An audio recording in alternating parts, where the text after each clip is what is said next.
So far the Yeah. gist that I'm getting is like this is like a perfect blend of FMA and Avatar: The Last Airbender. Hi, what's more, Frank? In a time of yore, humankind had discovered mana, a naturally occurring energy source that long pulsed throughout the crust of the world. Humankind utilized mana from the land to craft and create any and all. The art of manifesting mana was known as manacraft, and practitioners of this art became known as manacrafters. A hunter could use pyrocraft to kill and cook their catch or quarry. An apothecary could use aquacraft to increase the potency of their healing potions. A carpenter could use terracraft to strengthen the foundation of a home. And a farmer could use aerocraft to improve crop output by manipulating the wind. There also existed manacraft which were hereditary, unique only to certain individuals. The Path Down. The Path Down uses mana as a medium to transfer the memories and experiences of the present ruler to the future heir to the throne. Humankind would deem those in possession of hereditary manacraft to be monarchs. The propagation of the old king's wisdom through Path Down was evidence enough to cement a country's reputation as a formidable manacraft monarchy. Centuries ago, hell-bent on expanding their sphere of influence, the manacraft monarchies started the period of exploration. Even the great seas were no match for their ambitions. The research on manacraft for large-scale warfare exploded, fueled by the need for conquest. The populace's survival drove one monarchy to expansion. Stagnant economy, the reason for another. Ambition drew many others. For the few manacraft monarchies that successfully survived, a countless number of lives were sacrificed to maintain power. In the present day, the development of mana-facilitated communication revolutionized an already altered world. This form of communication was known as comcraft. People were no longer restricted by the pace of couriers to carry written messages. Long-distance communication became accessible to the masses. Education and knowledge became abundant. Secularism grew in popularity among the general public. Enlightenment was abundant in this new era ushered forth by comcraft.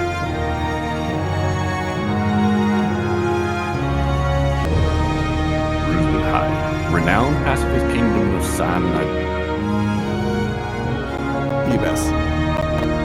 Sanadrizdia further prevailed from comcraft's convenience.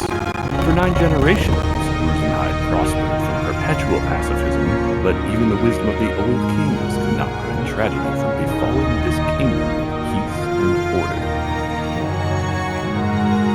Tragedy, which would ultimately end peace that was established over 60 years ago.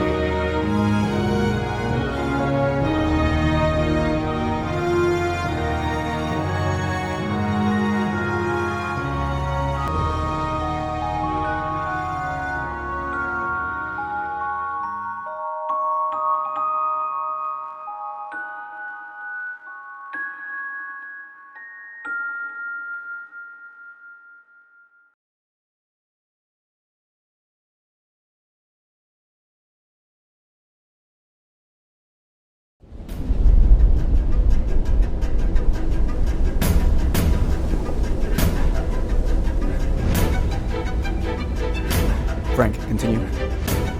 Sparks continued to dance through the air as a small silhouette ascended the spiral staircase.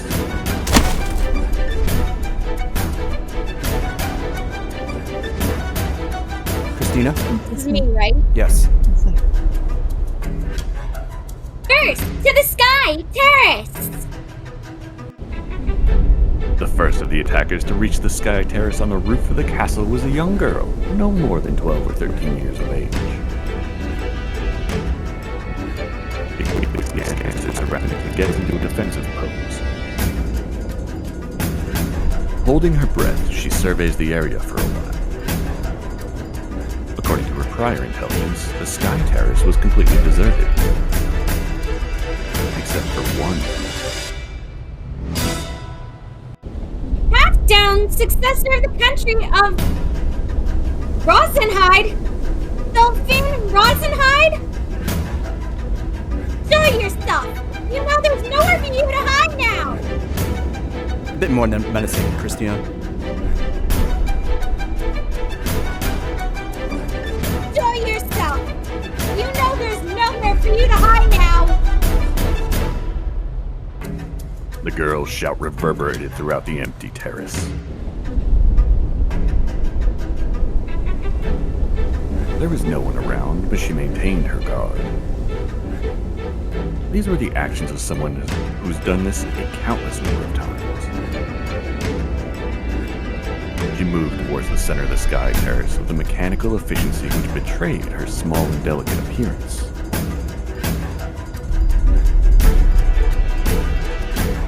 There's really no one here. Maybe the intel was wrong?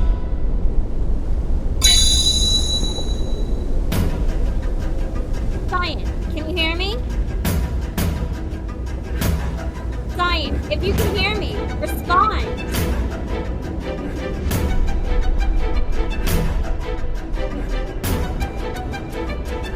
Is she in the middle of a fight? No one's here. The girl lets her guard down and takes a deep, long breath.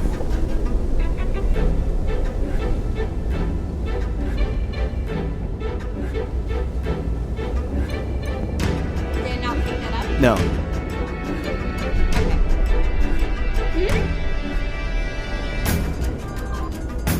Further in the terrace was a balcony that also functioned as a viewing deck of sorts.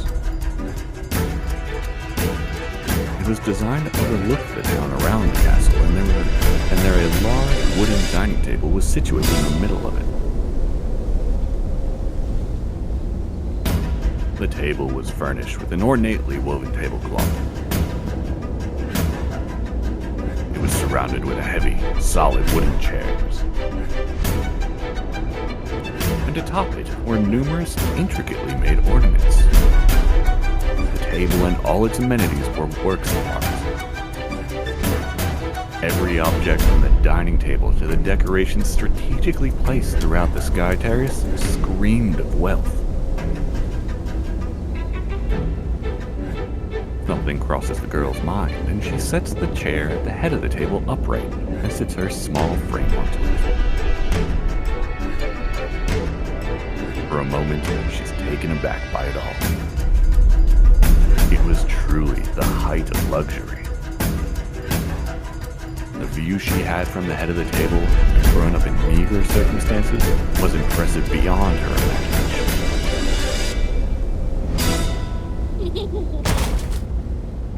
Slam! In a display of terrible manners, she rests both her feet on the table and reclines against the chair, slowly closing her eyes.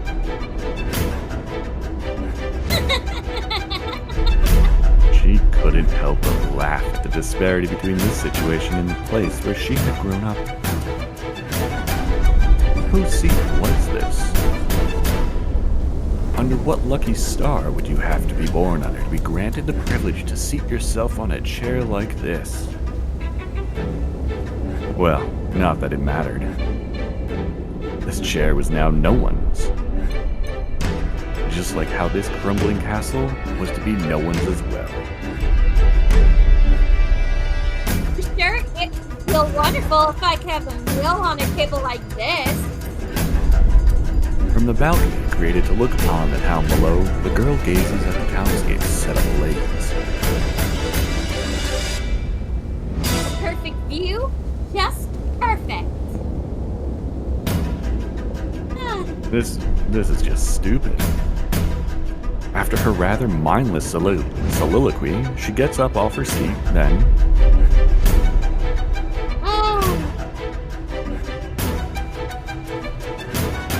Another girl appeared from the door that she had broken through just earlier. Mharie Shelley? The girl addressed as Mharie waved her hand in a yo pose, as if she was joking. Koko, you like chair? With me? The same girl posed a question to her partner in rather broken speech. No, not really. As always, she doesn't have a shred of tension in her. So Koko thought, keeping it to herself. Mharie. In terms of age, she and Koko were not far apart. In contrast to Koko's rather belligerent look, she looked to be a sweet little girl who had no place in a miserable battlefield like this. However, a great many have been deceived by her innocent looks. Their blood that now stained her dress certainly stood out. I'm surprised you can just waltz around with all this going on. An imaginary question mark appears atop Mharie. She didn't understand why Koko was so astonished. Easy, relax. Of course you run. Just walking around with all this going on is weird. The castle was filled with the smell of blood and smoke. Screams and explosions continued to roar throughout. Despite the cacophony going on all around them, Mharie simply stood there, oblivious to it all. Already almost done. No point running. Well, that is true, but Koko was at a loss for words when she faced with that simple retort. She not here. no, she's not. Can we even rely on science info? Sean, reliable. If we, even if wrong, we follow Sister's orders. You mean orders? Orders.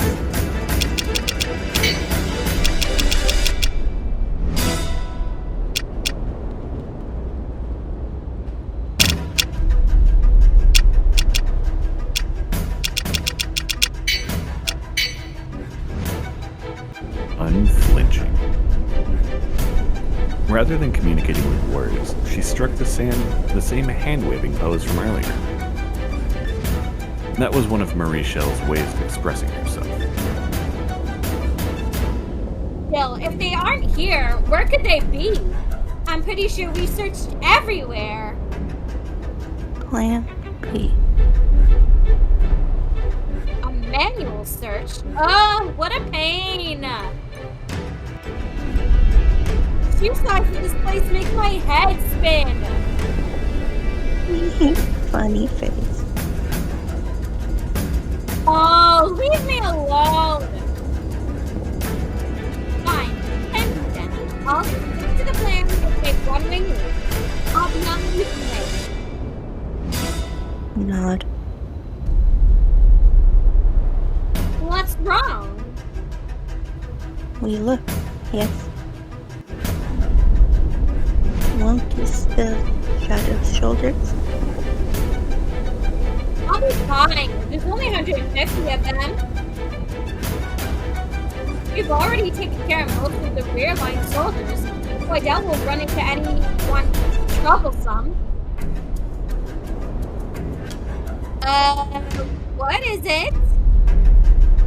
Overconfidence. Your weakness. Her voice was soft, but her words carried weight. Everything going too well. Don't forget that. I won't. Koko unconsciously stands at attention. Nothing wrong in being careful, huh?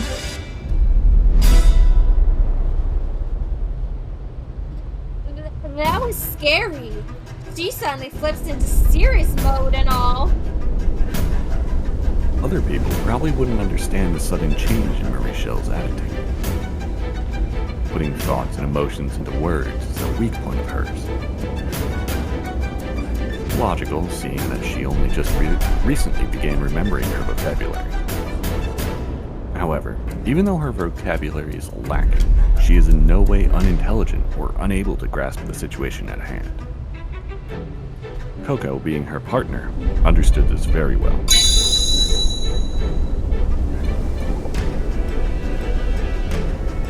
Hello, Koko? Can you hear me?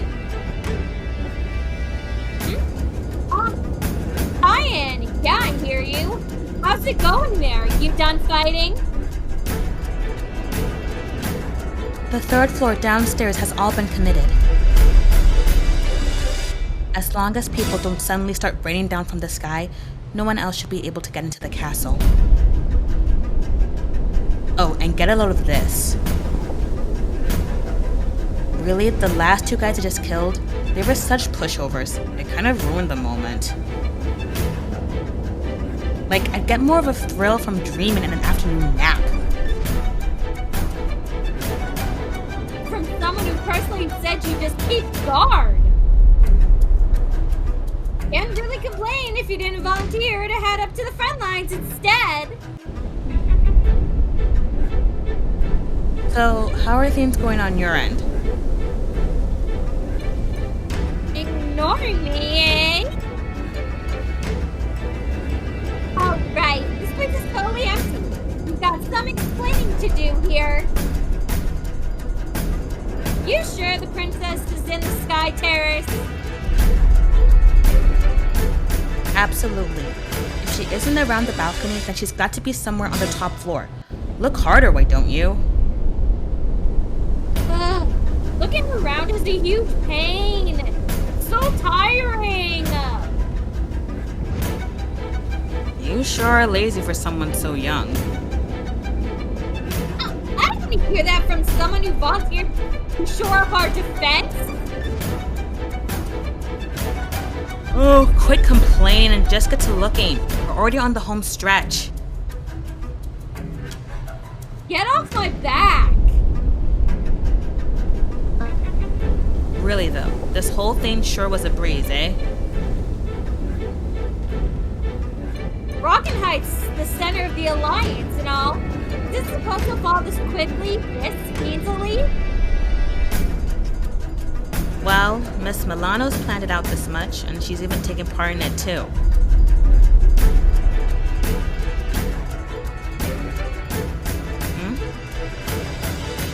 Well, let's be honest here. It's probably mostly because of the latter than anything else. What? You mean we all could have gone this far without the help of the Shadow Soldiers? No, that's not what I mean. Considering Miss Milano, I bet she could probably take down an entire country or two. If I had to describe her with a single word, it'd be cheater. You've got a point. Anyways, I'll get back to committing the entire castle's interior. Good luck with the search. Yeah, see you. Between Miss Mharie and Sian, why isn't there anyone who's feeling any more tense than I am? And now I've totally lost my drive too. Damn it! Just as she finished her call,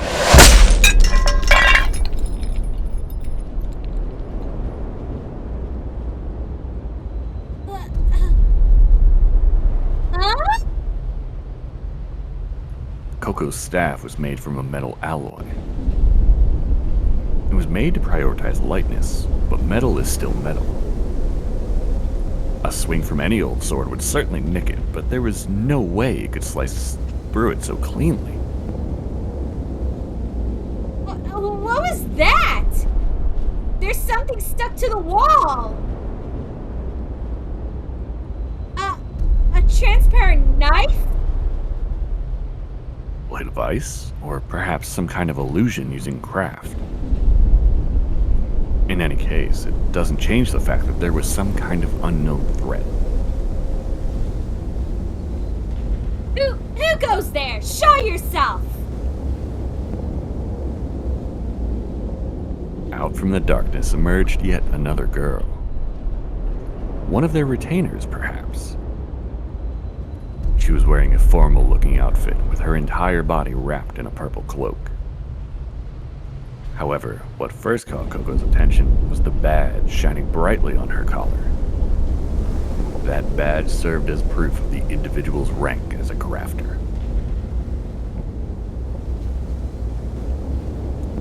Duel? The title of Dual Crafter is only granted to those who have mastered 2 of the 4 types of mana: Pyro, Aqua, Terra, and Arrow. But the girl standing before Koko could not have been more than 20 years of age. She was likely in her late teens.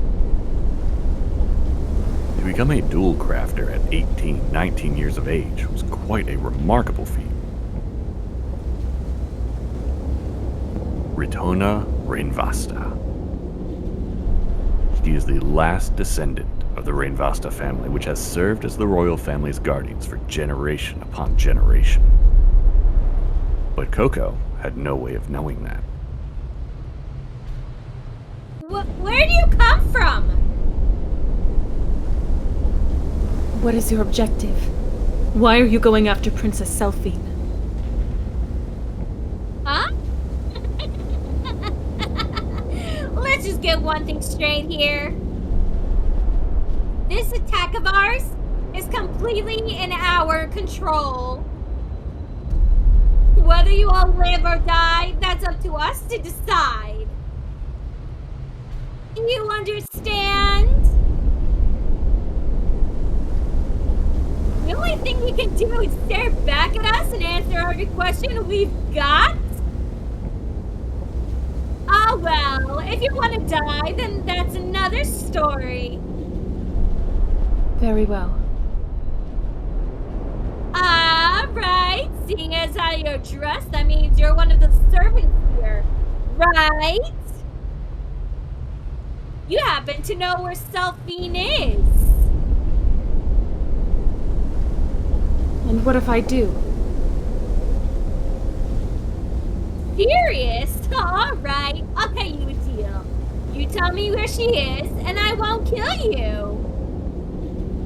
I see. And if I say no? Oh well, if you don't tell me, then I'll kill you. I suppose it makes things nice and simple, doesn't it? So that's what you're getting at. You've been trying to make a fool of me this entire time, haven't you? Right now, with the way things are going, are you just so scared that you've completely snapped? You're getting on my nerves. Talk smack to me one more time, and I'm seriously going to kill you. Princess. Huh? It's Princess Selphine, you disrespectful brat. Ritona had been trying to play cool and collected, but there was a slight rage in her eyes. I don't know what you wish to accomplish by attacking the royal family. But to address the princess of a country that way shows a complete and utter lack of respect. Such brazen behavior shows that you lack in morals as well. What? Enough talk. Have at you! You'll only steer us into conflict regardless. So let me teach you rules of my own. Didn't you hear a single word I said? What, you want to fight me at a time like this?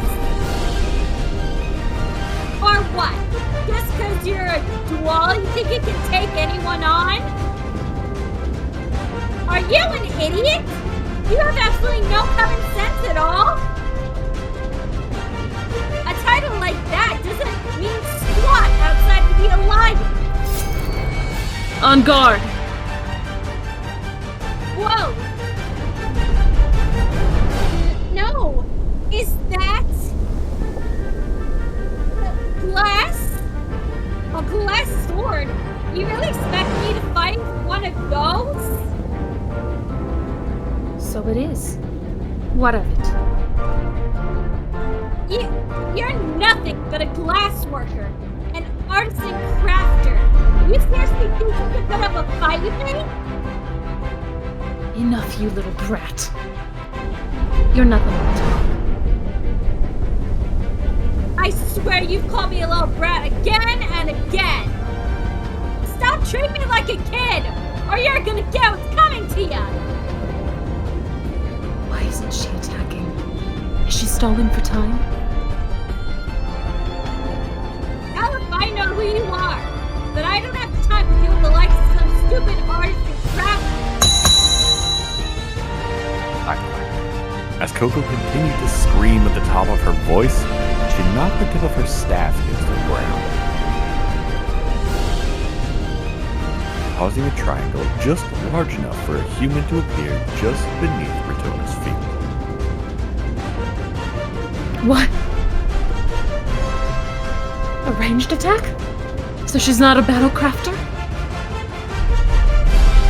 I'll kill you with a single hit.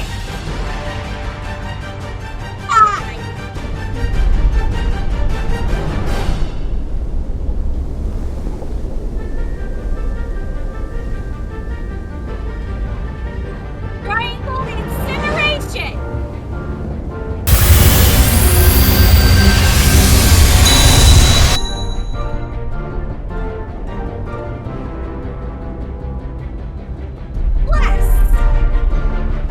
In a split second,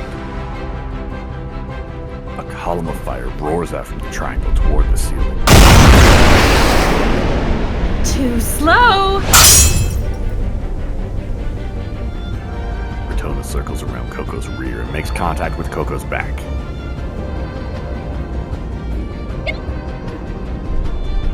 The next moment, Koko dashes away with all her might, trying to put as much distance between her and Ritona. She quickly checks her back to assess the wound, but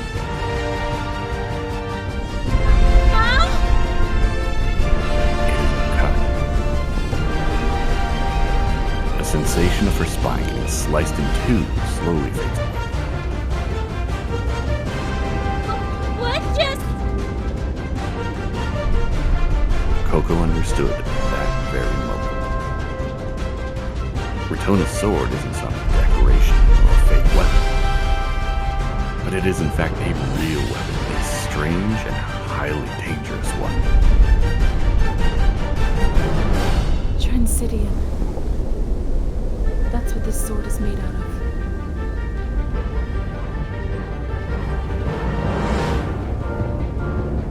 Transidian? It's a material said to hold the sharpest edge in the entire world. Of course I know that! But the way Transidian breaks off is too uncontrollable. They seem too dangerous and impossible to forge into weaponry. Only if it's naturally occurring. But I've already applied some level of processing to the Transidian I create. I can freely control this material. Are you stupid? If you can make something as complex as Transidian, then why don't you just stick to something tougher and easier like metal? Metal? Glass? As long as it can cut through anything, then who cares? You're making even less sense now. Why is some artisan like you even fighting with a sword in the first place? You still haven't realized? A little slow in the uptake, I see. I'm a battle crafter. Ritona leaps off the ground. She's getting close. Need to keep my distance. Shadow soldiers? Just say it, don't say it like a question. Shadow soldiers! Better.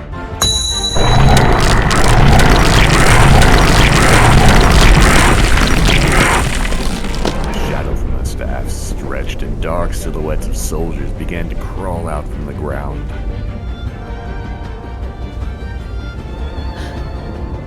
3, 4 of them. Suddenly, Ritona was surrounded on all sides. What the? Shadow soldiers. She can summon them at will? So she's the one who created the shadow soldiers who attacked the castle. Careful, everyone! That girl's really fast, and her sword is super sharp! And don't get anywhere near the comet area! Koko then raised her staff, generating what seemed to be waves of mana in the air. The mana glowed in the air, then went straight to the Dark Soldier's hands. Pyro, Kyra, Forge, Change! She again knocked her staff against the ground twice, causing the glowing mana that had been floating in the air to materialize in chains. First, I'm going to tie you down. Now!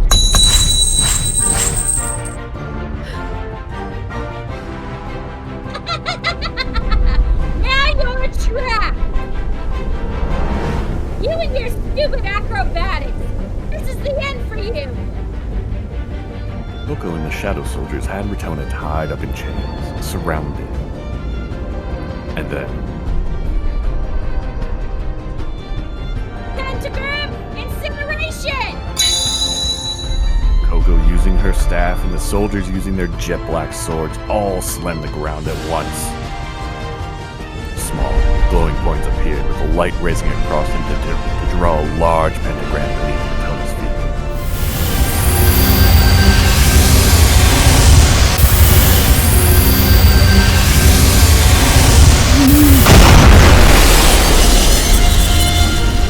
The pillars of light disperses.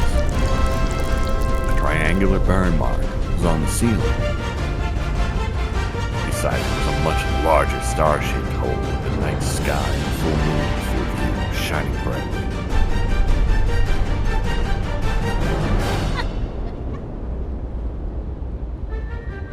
Turned to nothing but ashes!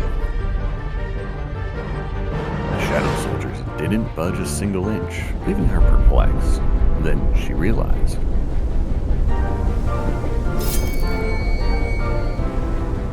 Just so you know.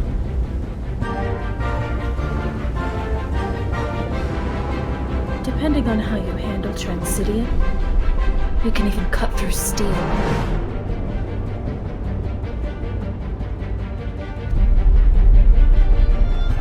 The Shadow's soldiers are vanishing, which means that as long as you cut them down, then you can still defeat them.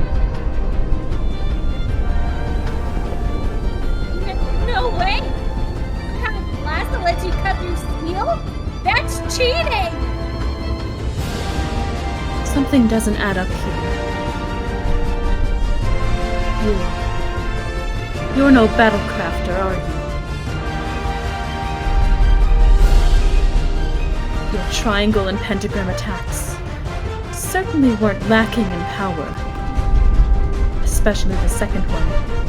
Had I taken the brunt of the blast, I'd likely be nothing more than ash by now.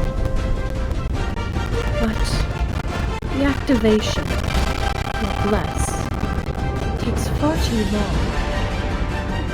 Anything that takes that long would be completely unusable for battle, no matter how strong it is. Your style of fighting at a distance. Why do you persist with such strange tactics? Oh, shut up! If it works, then who cares? Damn it! Her hand gripping her staff begins to quiver, frustrated at the turn of events.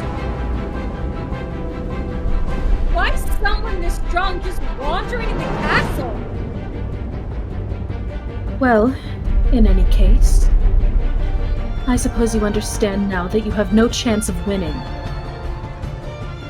I am not at all disposed to fighting. If at all possible, I'd prefer to settle conflicts with dialogue. But are you going to listen? The feeling of the sword slowly fades away. Huh? Koko was flabbergasted at Ritona's disappointment of a statement. Then,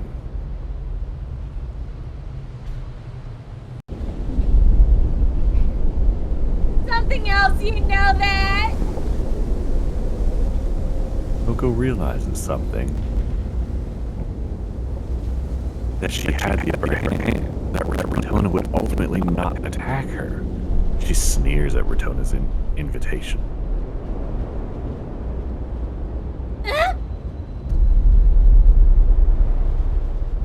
Koko uses all of her might, striking Ritona with her staff.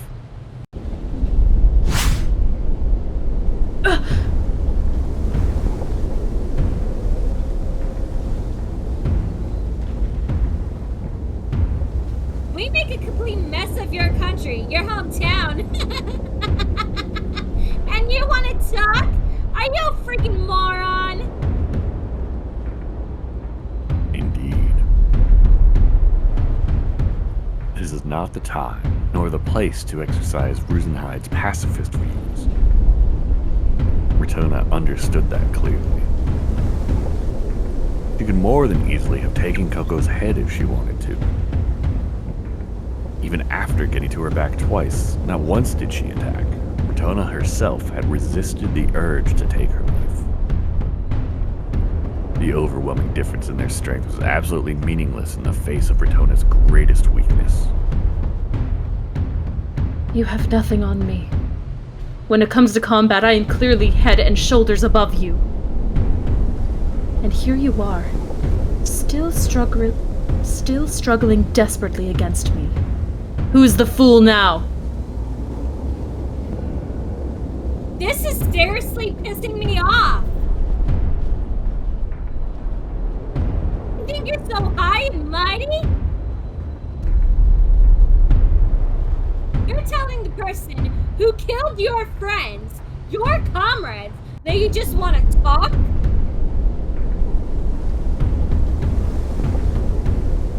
Hey, tell me! Is it so wrong to take a life if it means protecting someone you can't live without? What?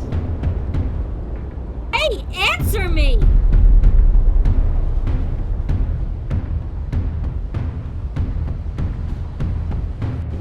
What's the difference between me and you? For just a moment, Ritona was shaken for a moment by Koko's ruse and had lost concentration. She wasn't the type to make that kind of mistake. Not in the slightest. Unbelievable. Indeed. Even if Ritona had no intent on taking someone's life, she would never slip and let her attention waver from the battle. Someone must have been toying with her for that moment. Someone right behind her. Commit breaker. What? The sword in Ritona's hand scatters into tiny fragments. The commit! Did the ratio in mana change all of a sudden? When? Let me introduce you. This is my partner on the battlefield, Miss Mharie Shell. Mharie Shell strikes her yo pose once again. Koko, make new shadow soldiers.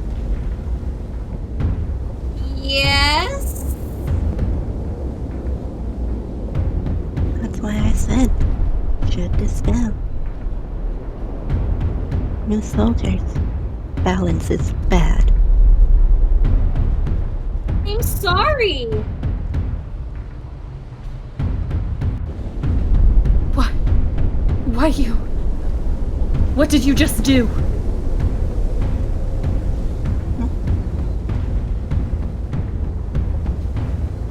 Destroyed commit breaker. Don't be absurd!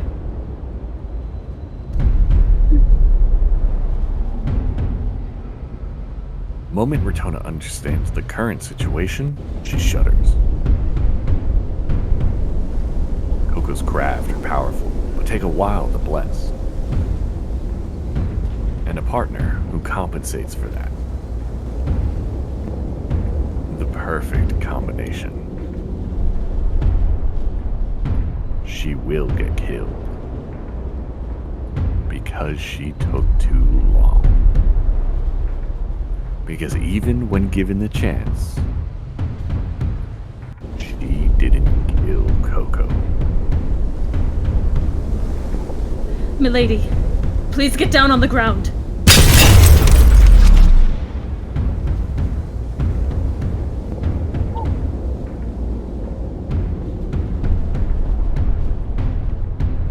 You can do that line again.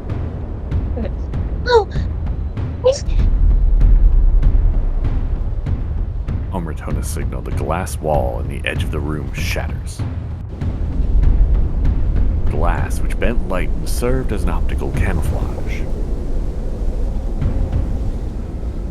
Selphine had been hiding the entire time, and now she was exposed. Huh? Selphine? So fast. What's with the mana here? Maybe this is shift. Huh? A shift? Selphine, please close your eyes for a moment. A vortex of wind envelops Ritona and Selphine. Koko, get out, now! The next moment, What? Hey, just what? What the heck just? They Vanished?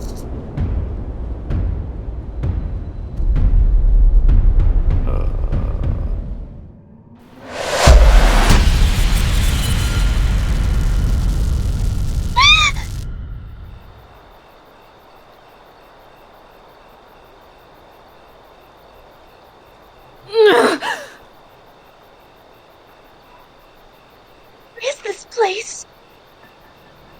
What the? A forest? This isn't the rendezvous point. I can't believe it! We actually got out of there! Where are we?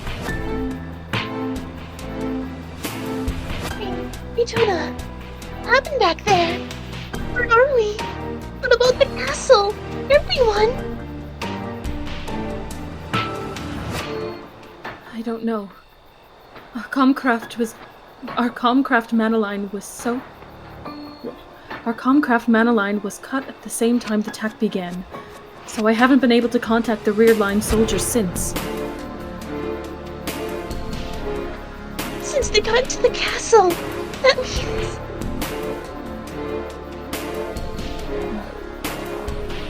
Yes. That having been the last stages of the attack likely means the townspeople and the soldiers might all be done for now. Oh no! Still, this doesn't make sense.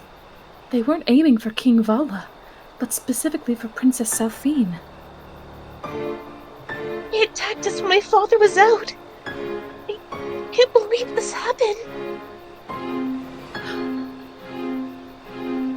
They targeted Princess Selphine right during the king's absence. That's right. The fact that the king's not around is a highly guarded secret. Not even the common citizen should know he's out. And they were aiming for Princess Selphine. Does that mean... No. King Vala's already... Really do. Comcraft's line has been cut. We need to find a way to get in contact with my father. No. What proof is there that it really happened? This is me just overthinking things.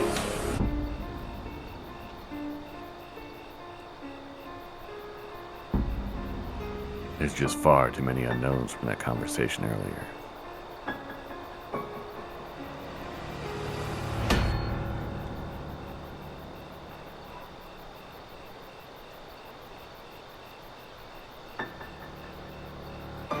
Kyle, you narrate this. The only thing I'm certain of from that was their intent to assassinate Selphine. Is it so wrong to take a life if it means protecting someone important to you?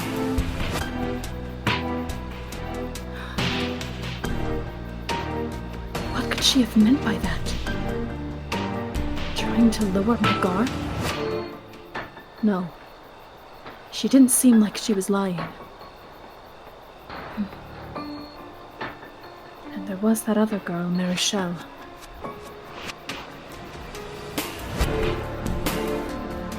She's definitely a crafter on a whole other level.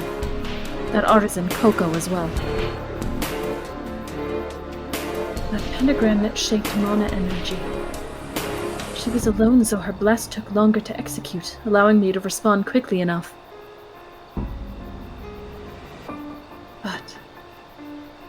But if it were the two of them working together to attack, then...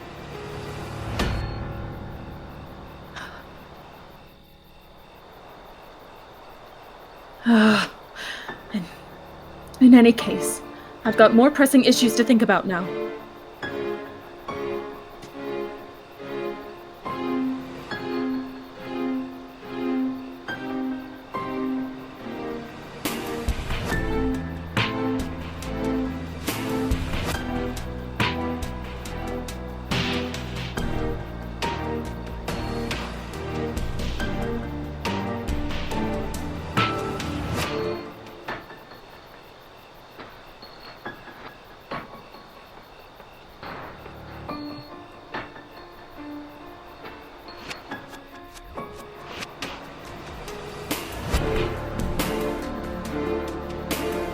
Going.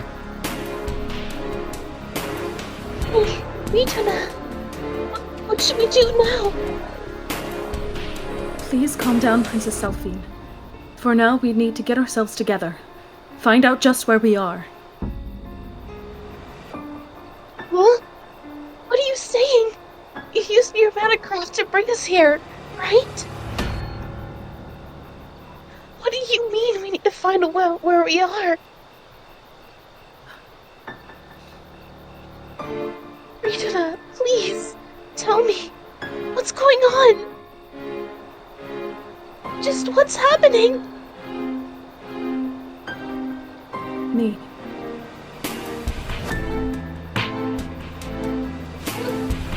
Ritona? Forgive me.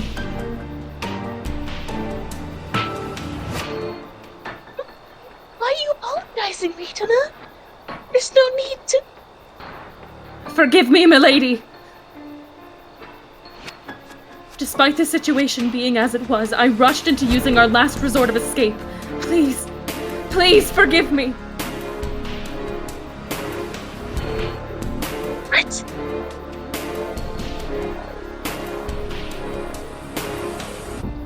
Selphine's mind went blank from Ritona's sudden barrage of apologies.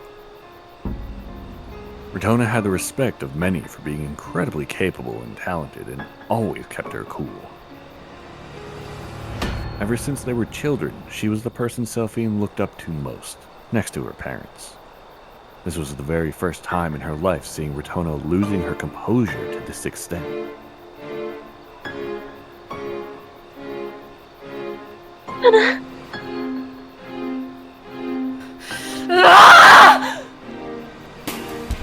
He mustn't let the princess feel uncertain. That much she knew, but the girl of glass couldn't so much as raise her head. Still in shock, Selphine pulls Ritona up. And the very same realization finally dawns upon the two girls. That this was the end of their peaceful lives. And the beginning of a harsh journey.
Stray effect?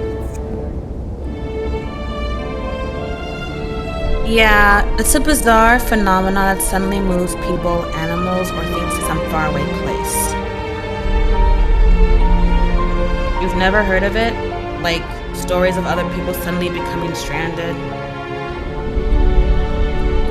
After calculating how long it took to rescue them later on, they'd ended up in places too far away to reach on foot in that amount of time. And this is a phenomenon, the kind that sounds like the stuff of rumors and superstition. Doesn't look like something they could intentionally cause. See, lately there have been some discoveries about that. Basically, there's a theory that says it works similar to how cravat works.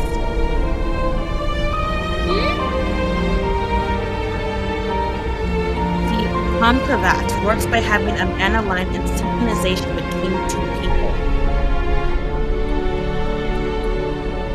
Turn what they want to communicate, words, feelings, into a certain mana wavelength, and then send it through, right? So just imagine when that stuff's turned into mana and sent, except with an actual physical thing. How is that?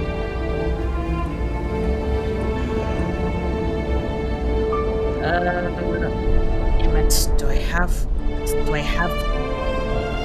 to explain all that to you? Put it in another way, it depends on how you convert something into mana, and how you synchronize with the receiver. If you do it right, sending things or beings isn't exactly out of the question. or something like that.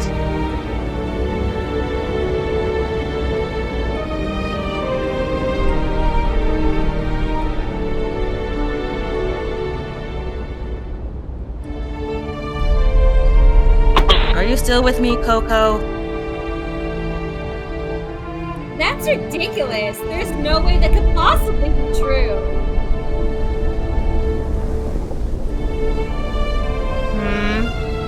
And just what makes you so sure? Are you serious? Because it's well and beyond what any human could possibly accomplish. Yeah, and I'm asking just what makes you think that? Oh, what? You mean to say that with just the use of manacraft? A single person could construct two whole people down to the nanoparticle level, send themselves to some faraway place, then reconstruct themselves without any single flaw whatsoever? Bingo. So you do get it. Are you crazy? What? Yes. Just what planet do you think a person who could use magic like that exists? I'm trying to make a fool of people. Like I said, I'm asking you what makes that all seem like some crazy fantasy magic. Okay, fine. Let's just assume that a single person could perfectly, instantly turn two people into mana. That could be some crazy superhuman that handles that much mana movement while keeping it stable. It's not my point. Look, just think about it for a second. Fine. You think you can find a mana line? One that can handle all that? Why don't you just try? Oh, well, alright. It's not the kind of mana line that you connect between two people. Koko, you just calm the heck down. You're making a whole lot of amateur assumptions here. Oh, get off my back! You're always explaining everything so roundabout. Get to the point! Why don't you... Koko, Yes? you need to relax. Just calm down.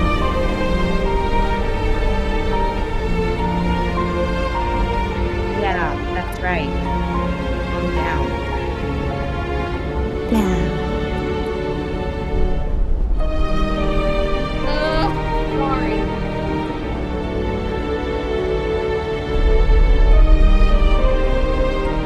Now, before you just try to deny everything I say, why don't you look at the facts? Regardless of what your common sense dictates, the two of them really did disappear from here. Yeah. Yes, And he used glass. Bend light. glass, you said?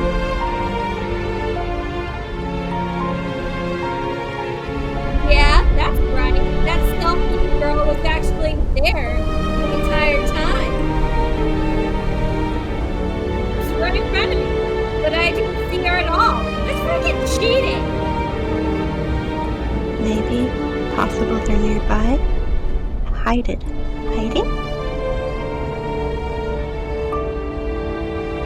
Some kind of optical camouflage using refracted light, huh? I didn't even know you could do that. I've never heard of any technology like that, but I'm certain that they're not hiding anywhere near here. Ever since you reported that Selphine disappeared, I've been scanning the whole area. But I haven't detected any movement since. They must have escaped using some kind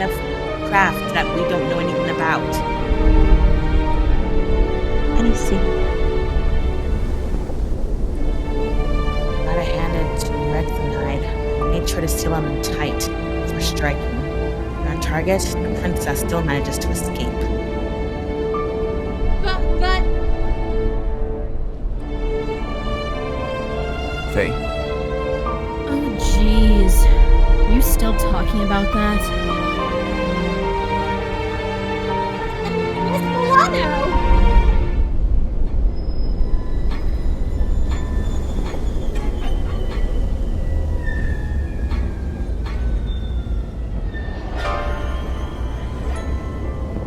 Hey, Mharie, everyone.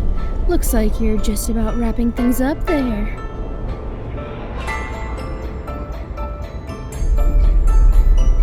Not nice. Eavesdrop, sis. Oh? Well, sorry about that. But you know, I've been up here this whole time, and not one of you noticed me. That's not nice either. Please, forgive us!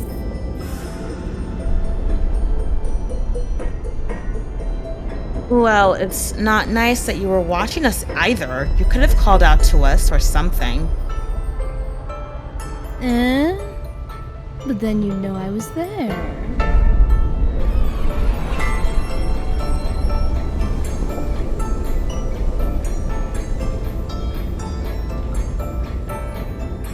Frank,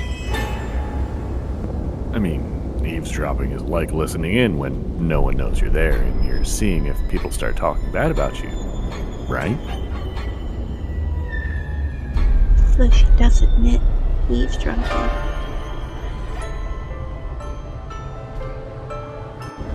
But what do I get? No one notices me. No one talks bad about me. And whatever you're talking about is boring.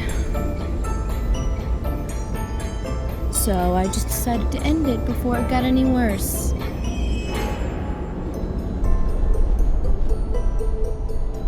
Worse.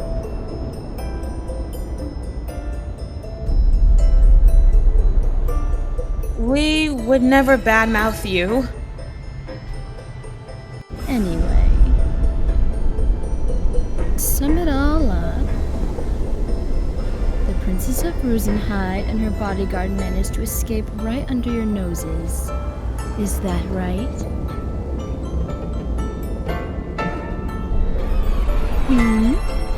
What's this? Koko, you're shaking. I'm so sorry, Miss Milano! I had them trapped, but he did something completely unexpected! You're so cute. It's like... that's it. You're like an adorable little pet.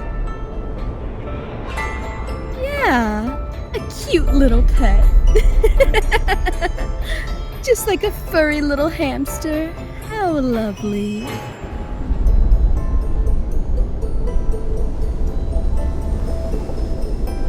Yes, about that. We were discussing about just what went wrong. Yep. When you make a mistake, you need to figure out why. Right, Koko? Yes, you're right! Oh my. Koko, your face is just deathly pale. Sis, I think that's enough. You're right. She looks kind of sad now, all curled up. Koko, raise your head. Yes, ma'am. I know you're strong, but you're only human. You can make mistakes. Am I wrong? Well, Don't worry. No need to be so afraid. Please! This is for... Really though, being able to recreate the stray effect using Manacraft, eh? Well, it's hard to believe it myself, but I'm sure your explanation is right. For the most part, at least.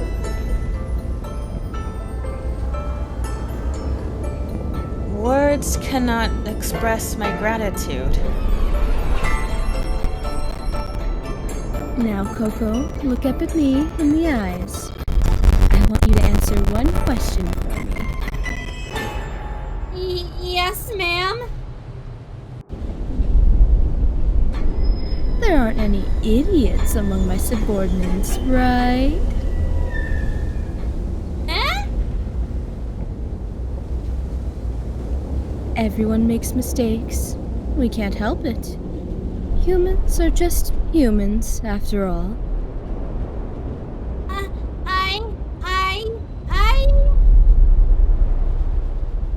Now, Koko, an idiot is someone who makes a mistake, just like everyone else, but learns absolutely nothing from it. Worthless garbage. Now answer me, Koko. You are... an idiot. Yes or no? No. Next time, I swear I'll...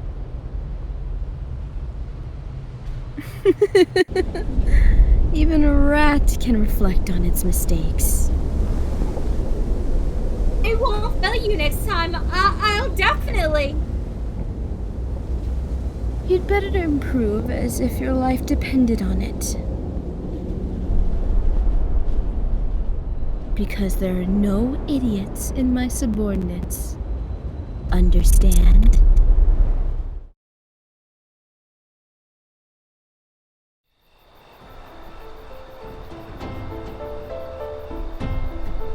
The mana stream covers the world in a net like a weave, and its ebb and flow are constantly changing. However, there are also parts of it which are fairly stable. In these gentler streams, artificial mana can be applied to reinforce its flow. The technology we use draws on the stray effect, allowing us to travel through these fixed mana streams. It's called long-distance travelcraft. A stable mana line in fairly good condition that could support enough particles worth for both me and Selphine. It took nearly a year just looking for a line that was both stable and usable. We spent another year of breaking in the mana line so that I could send my mana through it. And then yet another year to be able to send one more person's worth of mana through the line. It was the first long-term project that I'd undertaken since becoming Princess Selphine's formal guardian. The mana line was supposed to connect to an emergency shelter in Vestorlkat, constructed with the cooperation of both countries, but for some reason or another, the line's destination seems to have been off. Still, now that I think about it, the fact that we managed to get off with just this much in our saving grace from today's We managed to get off with just this much is our saving grace from today's disastrous events. The mana line easily could have diverted further into the sea. If that were to have happened, we'd probably be drowning to death by now.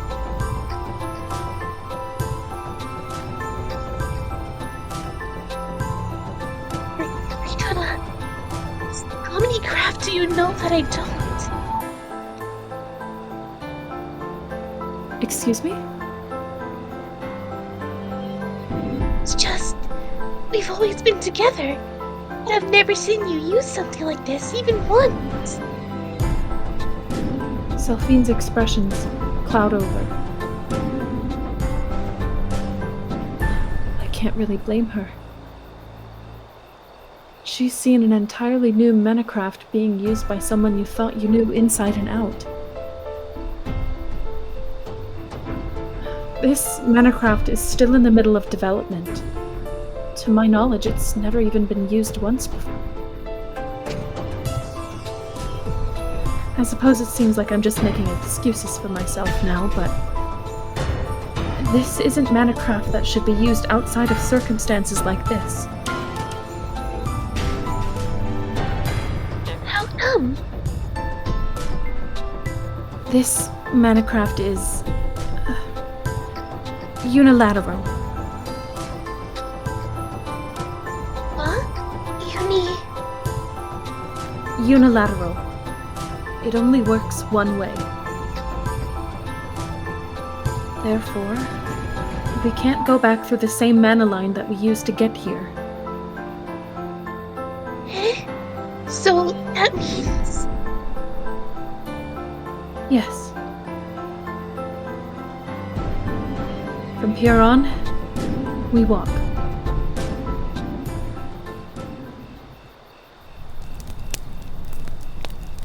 Finally, we've got a fire going.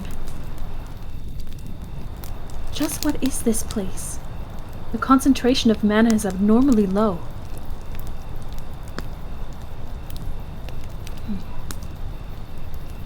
Is it low?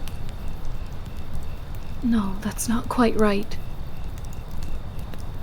It's like my senses have been dulled. I can't even perceive the mana stream around us.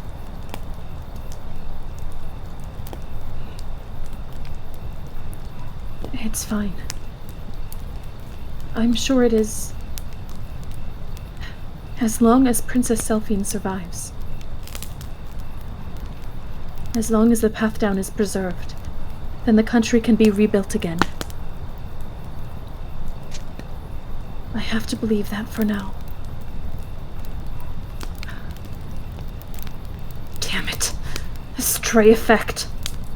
I was prepared for something to have happened, but I didn't expect the craft to be this unstable. Well, no point in brooding about it now.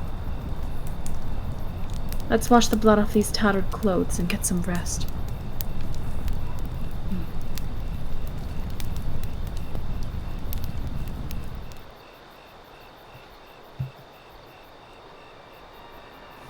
I couldn't get even a single wink of sleep.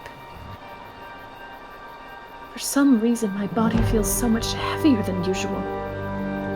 Is it because I haven't had any sleep, or... It's like all of my muscles have gone slack. It's a terrible feeling. Unbelievably unpleasant. Morning. Selphine greets me with a troubled expression. Good morning. It pained me to see her long dress covered in dirt and twigs. Even though we had no other choice, I still regret having to sleep outdoors. Did you sleep well?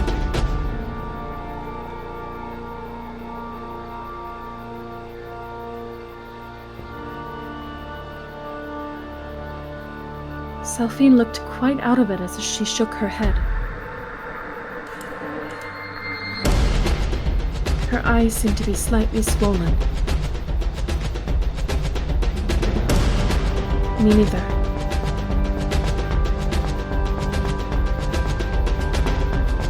I was just so worried about my father. Everyone in the country.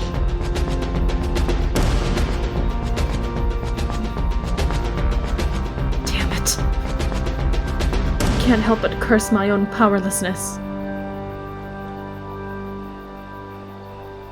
We need some information. Yeah.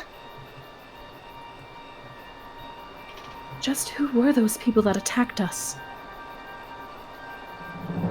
We didn't even know something as basic as that.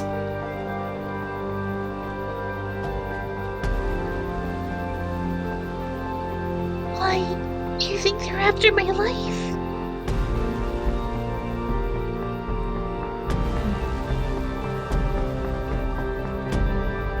They not want me to become a queen or something? Putting a stop to the monarchy, eh? Who knows? We can make wild guesses one after the other, but we know too little right now. Let's prioritize getting out of this forest and ascertaining our location. And then we can think all we want later.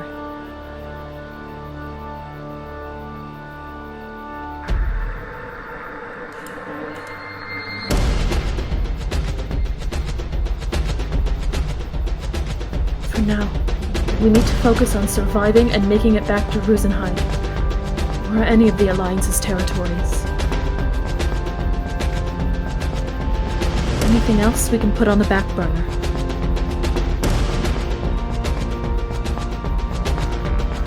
After walking for tens of minutes, we finally found the first sign that we didn't have to live off the land. It was a small trail. Rocks and other vegetation were cleared, exposing just the bare dirt. This wasn't the work of animals. There are clearly signs that it was done intentionally by human hands. A settlement must be near.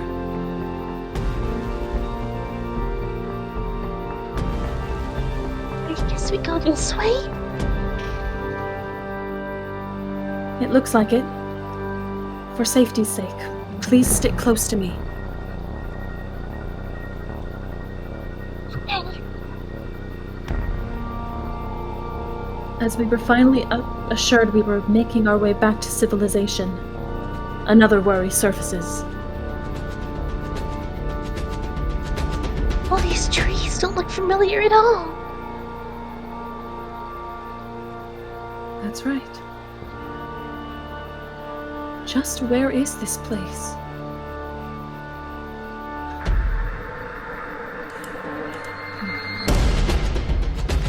The forest is full of vegetation that I'd never seen before in the woods surrounding Rosenheim. And despite being a forest, the air felt incredibly thin. If we started running here, we'd likely feel lightheaded very quickly. It's not the humidity or the heat, but it just feels like it's lacking something. I have a bad feeling about this. Selphine, milady. What? If where we are isn't an Alliance territory, then we need to prioritize acquiring sediment as soon as possible. Sediment? You mean stones restoring mana? What for? Our Comcraft line has been severed.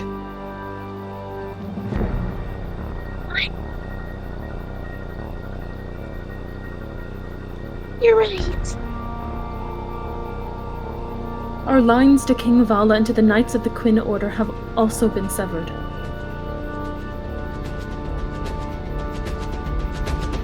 It was last night that my line with my father wasn't working. I kept trying to call him, but nothing happened. But why are they cut?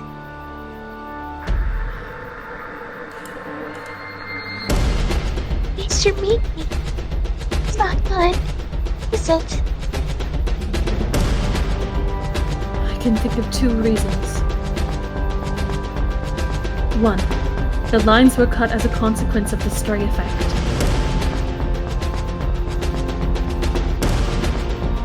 The other? The other is that we've been sent so far away that the lines ended up getting cut. The shelter is well within the coverage of the Comcraft lines. I've personally verified it. For the line to be cut, then there's really only one possible answer. In any case, we're effectively operating alone. It's certainly quite a problem that we can't contact anyone on Rosenheim. But if we were to get separated, then we would have no way of getting in touch with each other. I absolutely cannot allow that to happen. If I could, I'd re-establish a Comcraft line between us right now.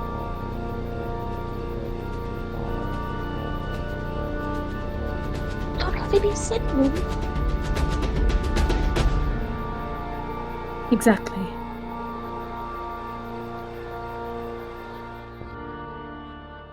From there, another hour passed.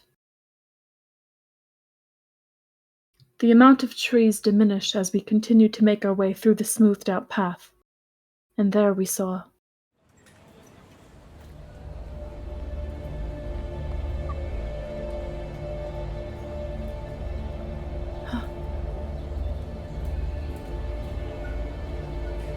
Sis, please.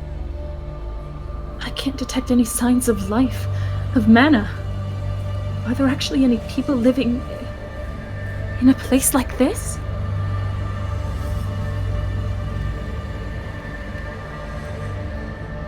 She was at a loss for words.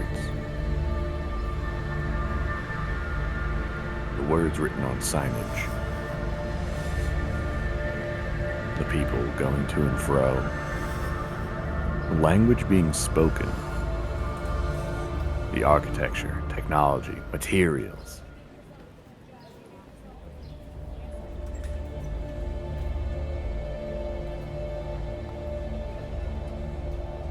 Ritona? I'd never once seen or heard a single thing about any one of them. This is bad. This doesn't look like any one of the Alliance's territories. It doesn't look like we're even on the continent of Sanagirda. All of this was far removed from the culture we were familiar with. Just heading into town will need some audacity. Princess Selphine. I suppose this much is obvious, but let's restrict all conversation to using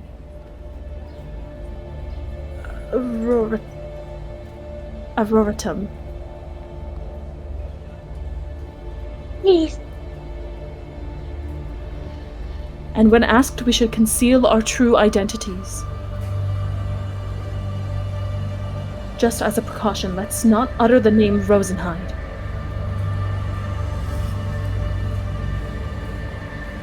Yeah. We don't even know what country we're in. Until we learn anything useful, we're nothing but a pair of travelers.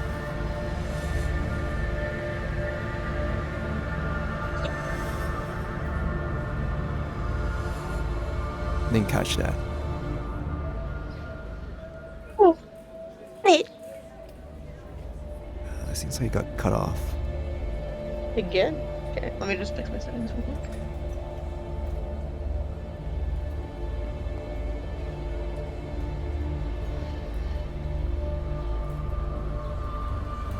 Wait. Got it. All right. We need to tune the Auroratum first, so leave the conversation to me.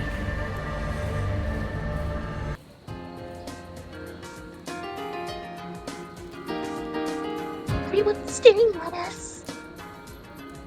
You're right. Everyone who passes by us turns around for a second look. Seems like our clothes stand out. We should find a change of clothes after getting a sediment stone. Stay close to me. Yeah. Isn't there anyone unassuming looking enough whom we could try to talk with? Just thinking isn't going to get us anywhere. You there! Excuse me. I was looking for a general store.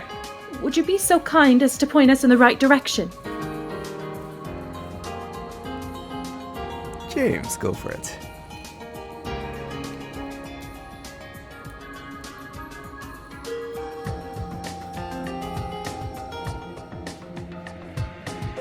He's AFK. Damn it. David, go for it. Jij? Is iets er op je trom? Looks like I'll need to make some adjustments. Let's word that more simply. We're lost. Could you help us? Is zie? Al zijn er verdumd is zie of er som seeds. Seems like some of it got through.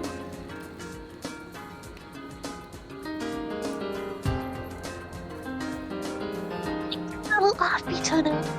Let me.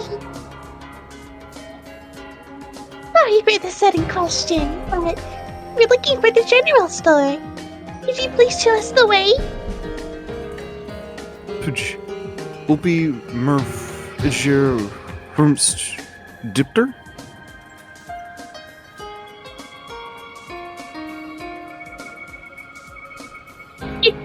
It is so nice. In the book.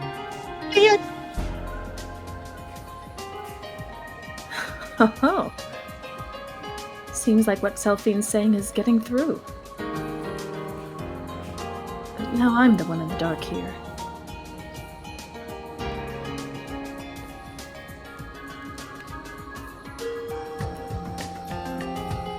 You're watching on different word endings. Oh, there's different levels of politeness. After a short explanation, There's a lot of different kinds of stores here. What are you looking for exactly? oh, I understand him now. As expected of the princess, she's exceptionally good at this. Sorry, we're just travelers passing through, and we're completely lost. Does this country use any form of currency? Do we use currency? Do you think there are any countries out there that still operate on a barter system?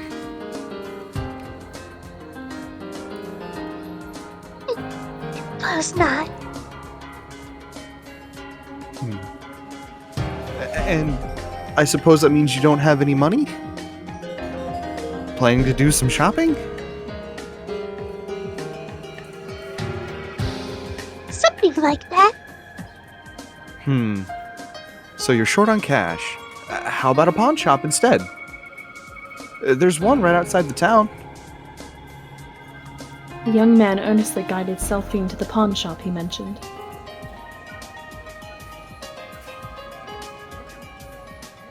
Thank you very much. You've been so helpful. It was nothing, really. As he slowly parted from us, he would occasionally sneak a glance at us. My goodness, he's like an open book.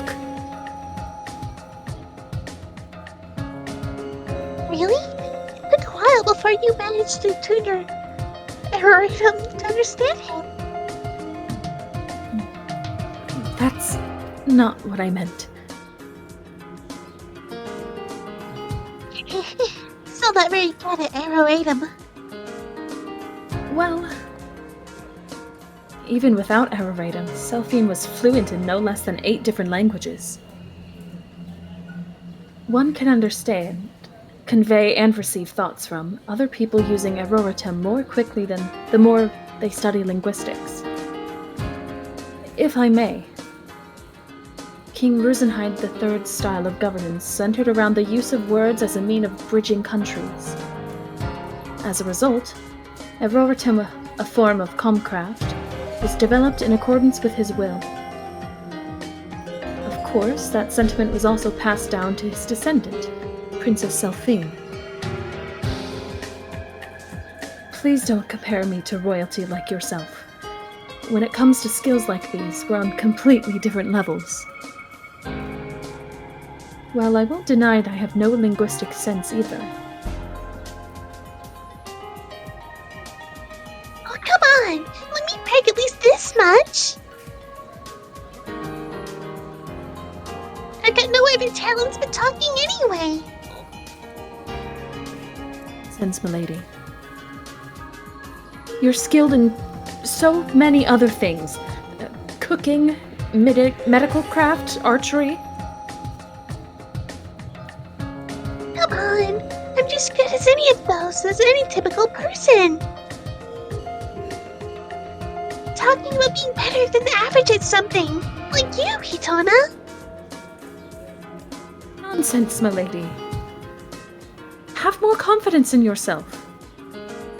Nothing good will come of putting yourself down so much. You always do it yourself, Ritona!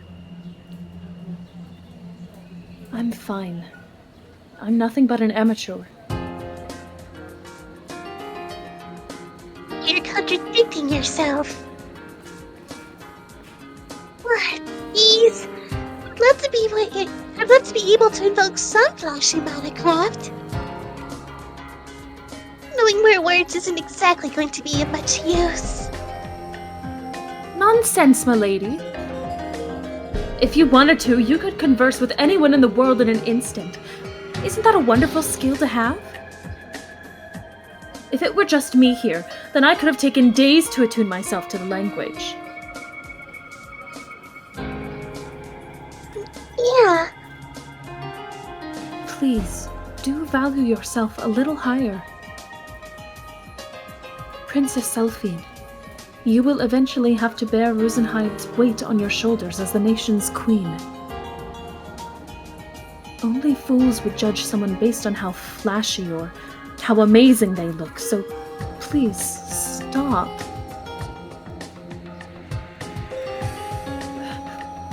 Please don't make me utter things that only a conservative member of the cabinet would say.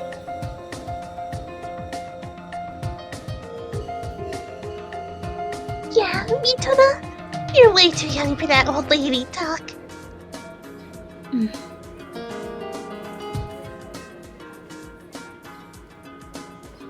Hey! Ritona, wait! I was just joking! This is the place? Having followed the young man's directions dutifully, we arrived at an old pawnshop outside the city.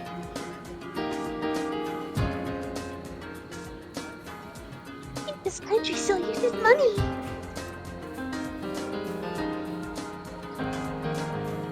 Judging by how the man spoke, it seems the society still operates on currency.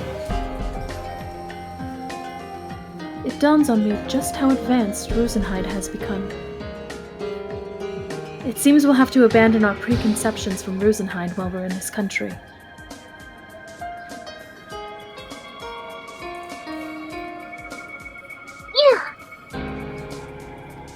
Yeah. Is there something wrong?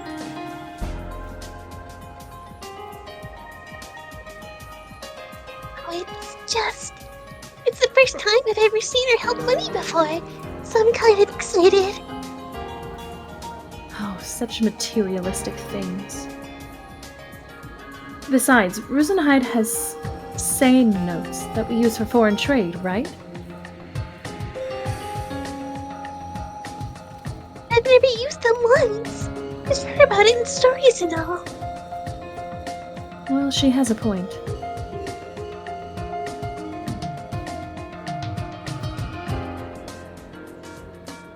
Crazy Maanime the devil. And that's your heart and mind. Right? They say just touching money would allow Seiko, the demon of avarice, to steal your soul. What kind of cursed item are people making it out to be? Sounds really interesting. I'm so excited. Selphine is a young girl, brimming with curiosity and holding an interest in many things, without concern for their actual nature. It's said that it was once the lifeblood of any country, you know? Love for money is not universal. Probably.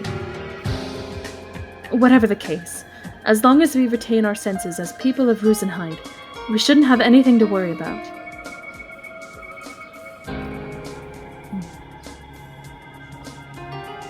Well, that's also just a guess.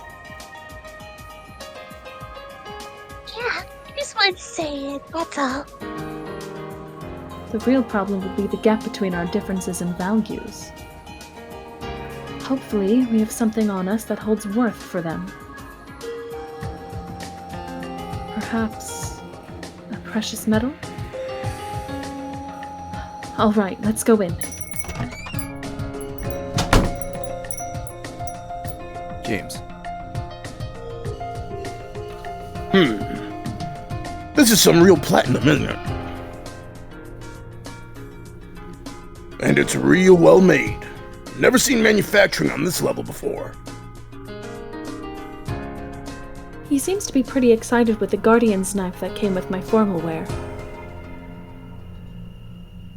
The owner seems to be genuinely surprised. Looks like the people of this country have the same sense of value as we do when it comes to precious metals. You plan on selling this? Or you want a pawn? I'd like to sell. I've used this for years and years. It's got a lot of sentimental value to me. I'd like to sell it at a good price.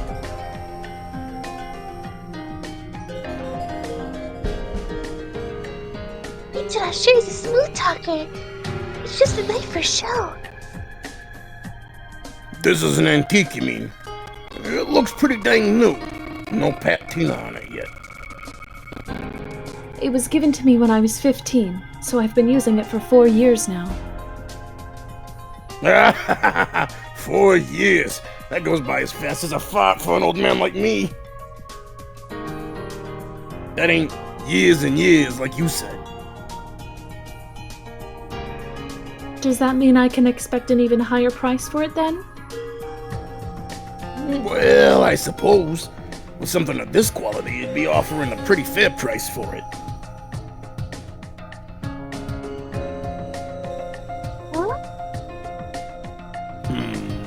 Let's see. How's 500 Gaios? I see. Something up?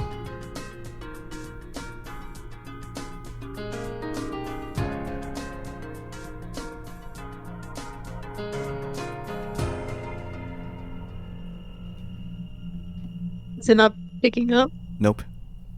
Okay.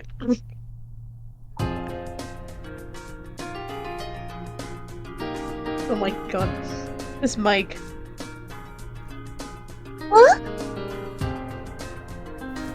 Is something up? Something is definitely up.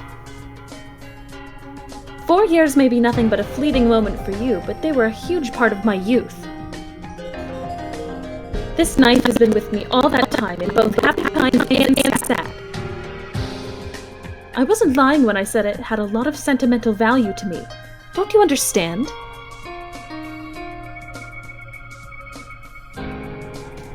What does this knife have to do with her youth? I wonder. Ugh.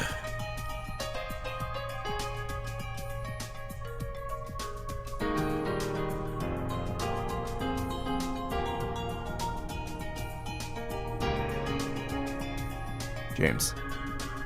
Oh, I'm sorry, I blanked out. What does this knife have to do with her youth? Yeah. Alright, fine. 600 Gaios. I see how it is. You don't put any value on the adolescence of a young girl, clearly. Now if you'll excuse us, I suppose we'll try another shop. What? Hey, fine. 630 Gaios. I'll give you 630 Gaios. Sorry, but that's my last price. Take it or leave it.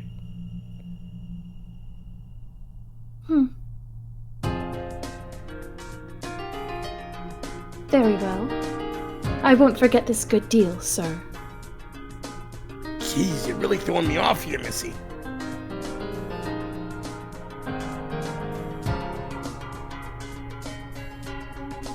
That's what an evil grin.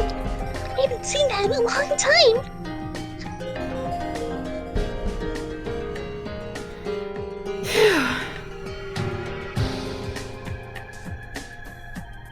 That was amazing, Ritona.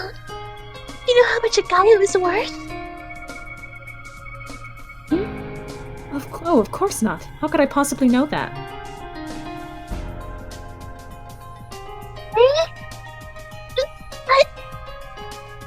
I was just slowly raising the price and felt that it was the right time to take it.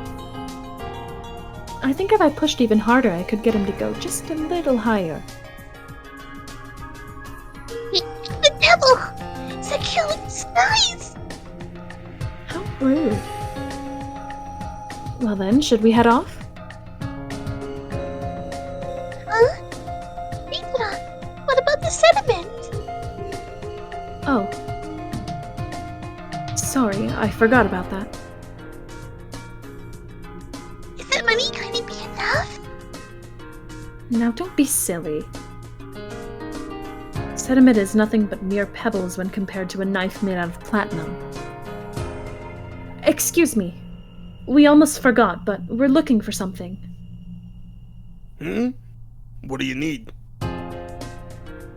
Are you selling sediment for use in manacraft? And at that moment... Sediment, you say?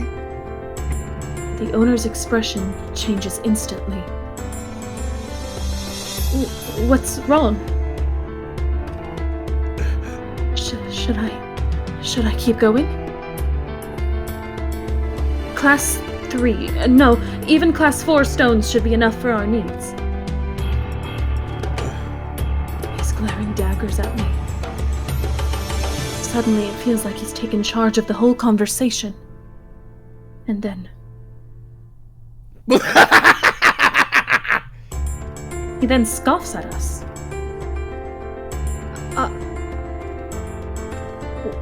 What's going on? I've been thinking about it since you came here, but you ain't from here, are you? Judging by those clothes. You traders? In a sense. I still haven't heard your answer. If you don't have any sediment, then could you introduce us to some stores that do carry it?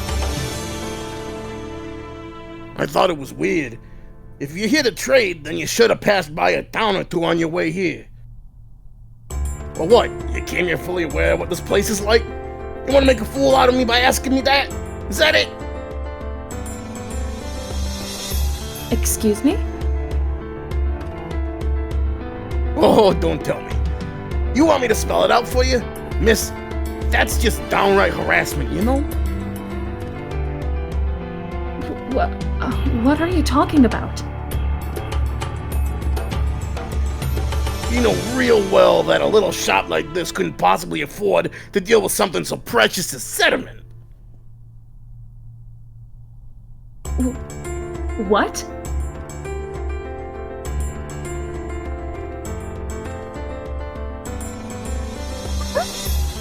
Precious?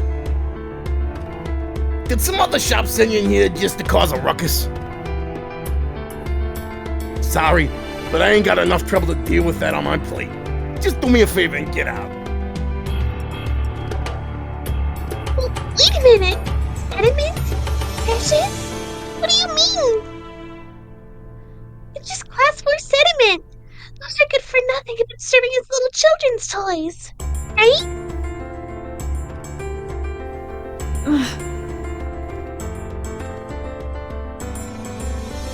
Wait. Don't tell me.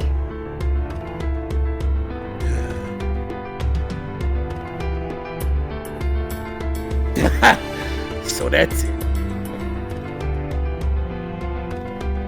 You two ain't from here. You're outsiders.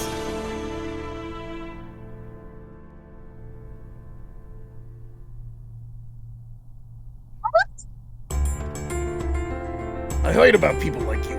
I see. So where you grew up? Just Class 4 sediment is practically just a plaything for little runs, eh?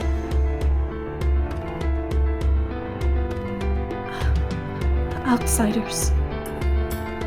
Excuse me for asking a foolish question, but is this place the outer pole?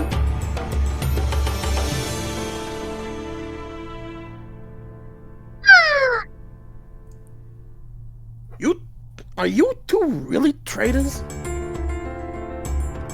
Sure, wander all you want, but you better look up the places you're headed to, or you're gonna run into some trouble sooner or later.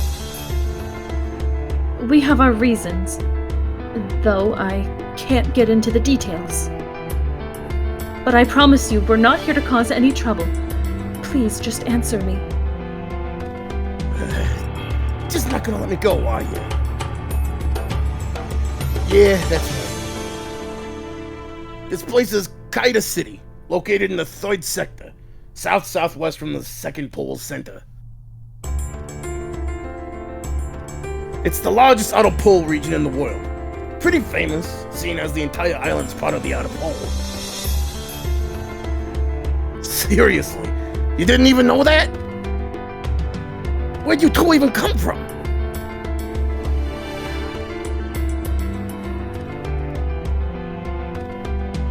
Second pole? This is the other side of the world. Thank you for the information. Let's go, milady. Okay. Now hold on there.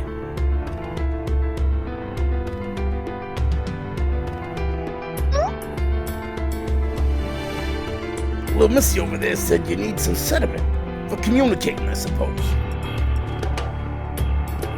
Now, I'm not sure what you mean by communicating, but you two mana crafters or something? Sorry, but I can't answer that. Fine then. Just pretend I'm talking to myself then. Now, see, this here's the outer pole. The place has been forsaken by the gods' mana you to worship or whatever. There ain't no mana crafters around here. Concentration of natural found mana is real low. So of course our culture here don't work with mana craft.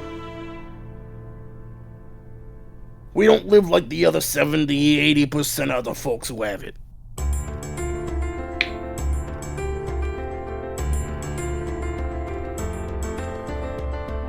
We ain't blessed with the land here, but, well, that's exactly why we've gone and come up with the power that anyone can use.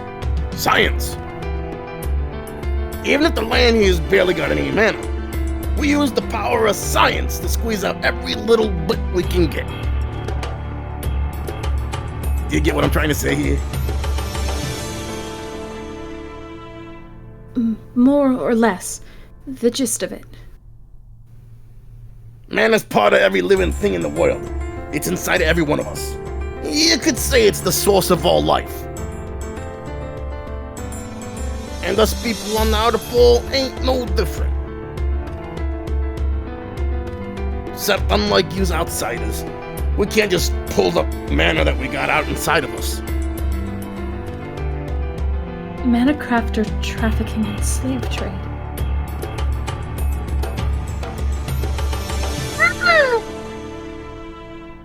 That's right. Here in the outer pole, there ain't nothing more precious than purified mana.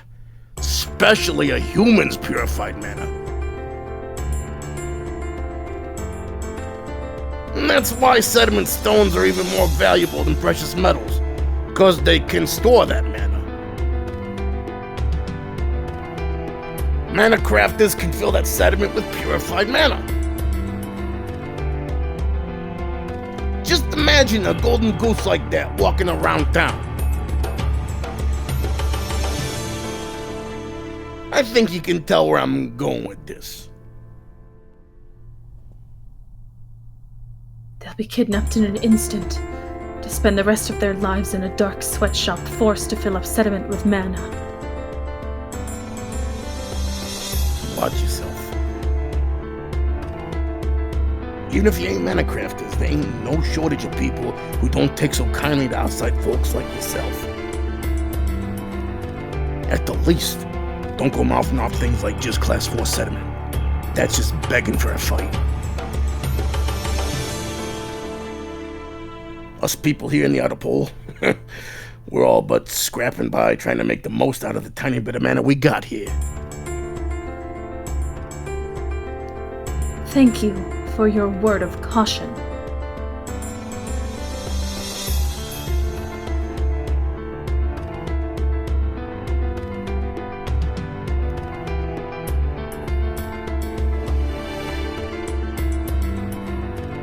Kyra.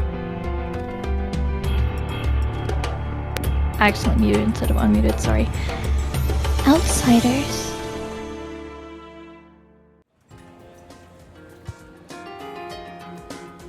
Good grief. I can't believe this is happening. We put in so much effort just to stabilize that mana stream. Why has this all happened?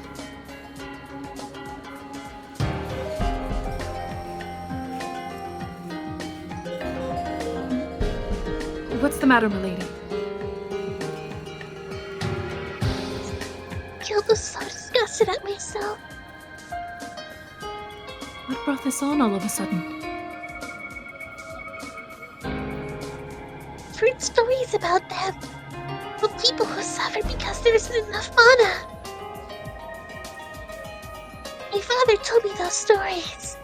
Like they were worlds away from us. When I heard about them, then it felt real to me. And I didn't know what to think of it.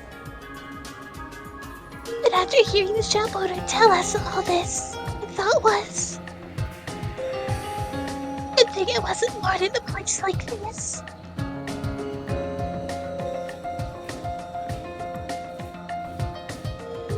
How do I put it? I wasn't even thinking about how to solve the problem, but lend a hand to them.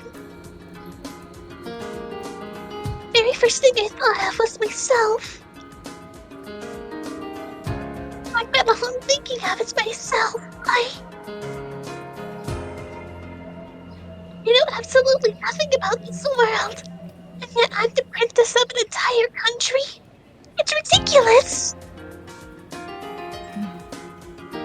As humans, we're insensitive to suffering and misfortune that we ourselves have not experienced.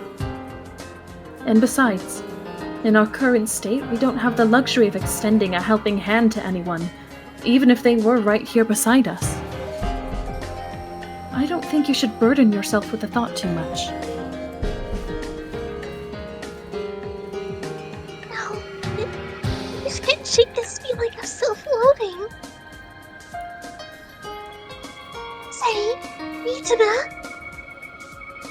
Yes? The world isn't so small. Indeed. I, too, felt the same way. Kyra. Excuse me.